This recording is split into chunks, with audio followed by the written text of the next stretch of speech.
Packers. Ben, about the president's phrasing about ISIS or ISIL being contained. I know that he was specifically talking about the Iraq-Syria battlefield, but he made the comment after the terrorist attack against the Russian airliner, after the suicide bombings in Beirut. If this is what ISIS looks like contained, I shudder to think what ISIS looks like uncontained. Well, again, Jake, as you noted, it's a very specific point the president was making that we had seen over a year ago, ISIL on the march in both Iraq and Syria taking more and more territory.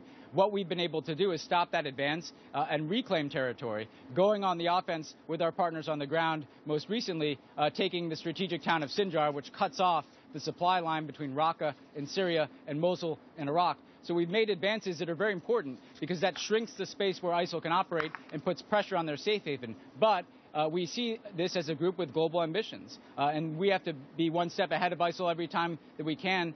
That's why, for instance, we took a strike at ISIL's leader in Libya, because we see them trying to get a foothold there as well. One step ahead. We don't seem to be one step ahead of any terrorist group these days. David Axelrod, former senior advisor for President Obama, saying on CNN last night, quote, obviously the emergence of ISIS was not what was anticipated, and it is going to be an issue in this election. I think people are concerned that not only has the president underestimated ISIS in the past, calling them a JV team, but that he may continue to underestimate them. I don't want to get into litigating the whole JV thing, but this is the worst atrocity in France since Hitler.